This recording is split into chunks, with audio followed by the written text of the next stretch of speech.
Pernahkah Anda dengar tentang sebuah kitab yang begitu luar biasa sehingga kan ia terpaksa dirahasiakan daripada orang ramai? Kisah yang ingin saya ceritakan hari ini adalah tentang sebuah pengembaraan epik untuk mencari sebuah naskah kuno yang hilang, yaitu Kitab Manusia Ajaib. Kitab ini bukanlah sebarang kitab. Ia mengandungi koleksi hikayat tentang tokoh-tokoh zaman jahiliyah. Sebelum kedatangan Islam, ketika Sayyidina Abdul Muthalib menjadi pemimpin kaum Quraisy di Mekah, di antara semua kisah dalam kitab ini, yang paling menonjol ialah hikayat tentang seorang tokoh bernama Umar Umayyah ad-Damri. Beliau bukanlah calang-calang orang. Beliau ialah seorang ketua yang digeruni dan disegani pada zaman itu. Kitab ini dikatakan disimpan dengan begitu rapi oleh keturunan keluarga Umayyah di Tif, sebuah kawasan dusun di Mekah. Mereka tidak pernah mendedahkan isi kandungannya kepada orang luar. Kenapa?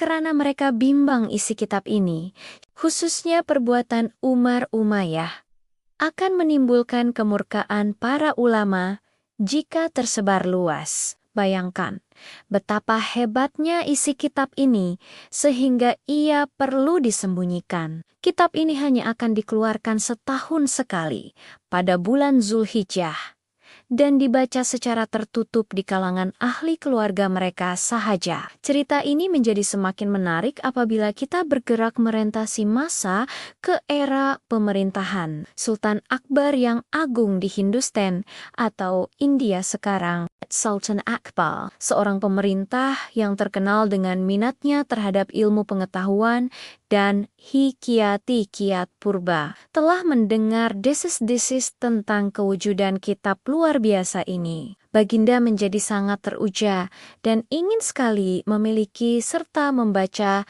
kisah Umar Umayyah ad-Damri. Maka, Baginda menitahkan seorang ulama terkemuka di istananya, Syekh Abu Fasl, untuk melaksanakan satu misi yang amat penting, berangkat ke tanah Arab dan mencari kitab manusia ajaib. Untuk misi ini, Sultan Akbar membekalkan Syekh Abu Fasl dengan uang yang mencukupi untuk perbelanjaannya sepanjang perjalanan. Bermulalah sebuah pengembaraan yang penuh dengan cabaran dan ketidakpastian. Syekh Abu Fasl memulakan perjalanannya dari Hindustan menuju ke tanah Arab.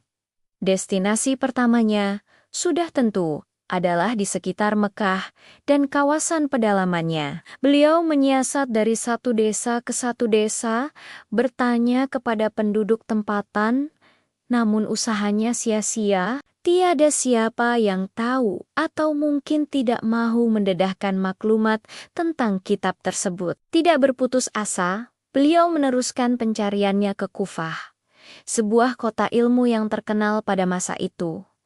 Namun, di sana pun nasib yang sama menimpanya. Kitab yang dicari siuliala gaib dari muka bumi. Syekh Abu Fasl mula berasa buntu dan kecewa. Beliau menetap di Kufah untuk beberapa lama, memikirkan langkah seterusnya dalam keadaan yang penuh kesedihan dan kekusutan. Ketika beliau hampir berputus asa, takdir Allah menemukan beliau dengan seorang syekh lain yang berasal dari keturunan Arab.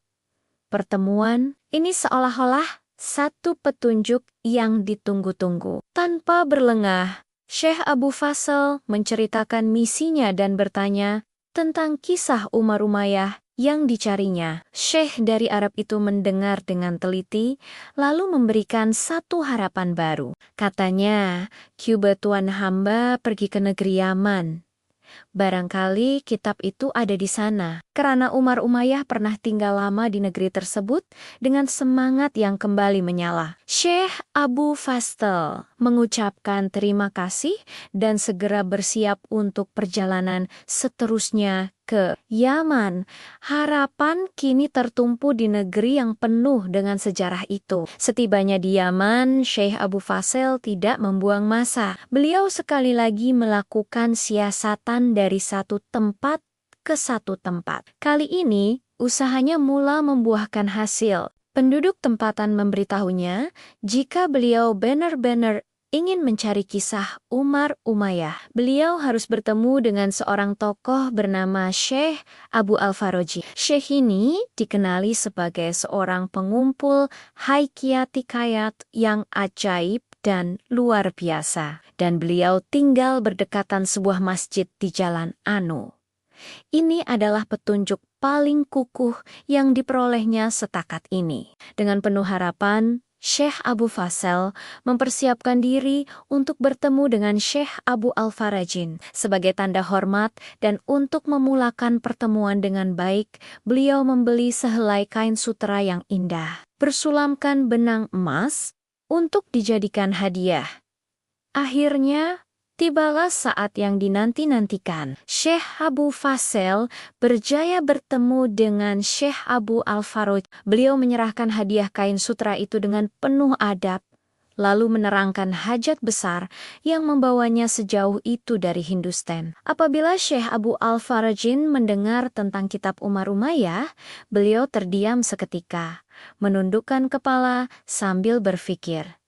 Pelbagai persoalan bermain di pikirannya. Bagaimana berita tentang beliau menyimpan kitab ini boleh tersebar? Beliau sebenarnya sangat risau. Beliau bimbang jika kisah ini jatuh ke tangan orang yang salah, mereka mungkin akan meniru perbuatan-perbuatan Umar Umayyah yang dianggap tidak sesuai atau jenaka. Ini adalah satu dilema besar baginya. Setelah berpikir panjang, si Abu Al-Farajin akhirnya bersuara, katanya, "Sudah sekian lama hamba rahasiakan kitab ini. Hamba bimbang orang ramai akan mencontohi kelakuan Umar Umayyah.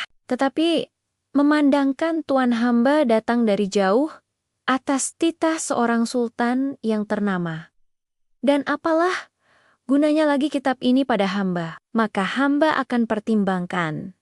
Mendengar kata-kata itu, Syekh Abu Fasel dengan rendah hati merayu. "Benarlah," kata tuan hamba. "Tuanku Sultan Akbar sangat ingin membaca kisah ini.